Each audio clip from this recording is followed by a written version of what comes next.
عن أحداث السويداء في سوريا. آه، كان الأمر يتطلب رثاء للعروبة، آه، ليس فقط في السويداء ولكن وصلا إلى غزة في زمن تصرخ فيه الأرض ولا يسمع صوتها، تنشر بيانات كالأكفان وتطوى الصفحات على جراح تنزف، بينما السماء تمطر نارا على غزة والجنوب.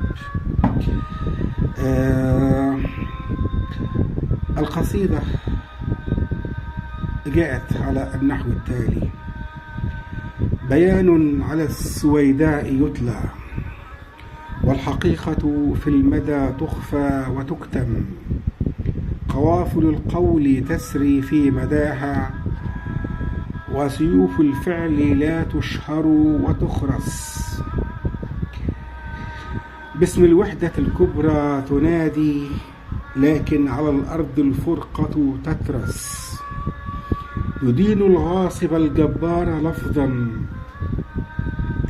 ولكن لا نحرك جنديا ولا نبعث، غدت السويداء جرحا في ضمير يضمده الكلام ولا يداوي، ونشعر في غزة ألف نعي ولا نطفئ الحريق ولا نواسي، فيا مجلس الوزراء هل تسمعون؟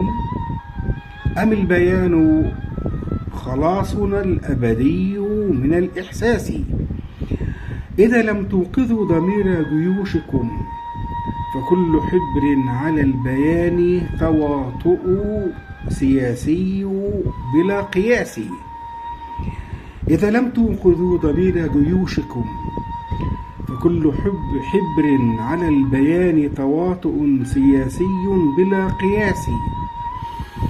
نرسم في الجمعة انتصارا وخلف الستار نسافح الجلاد، نفاوض من شرد الأهل ظلما وننسى من استشهدوا في المدى وقادا، نوزع صور الشهيد تباهيا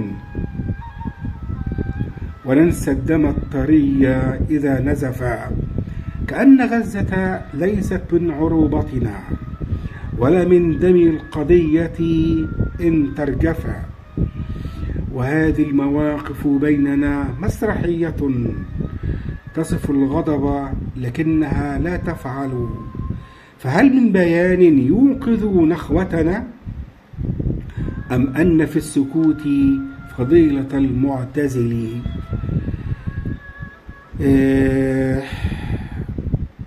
أهات كل عربي وكل مسلم وكل الإنسانية العالمية أيا كان لونها أو ديانتها أو لغتها أو إلى آخره. هكذا جاء التعبير. تحياتي.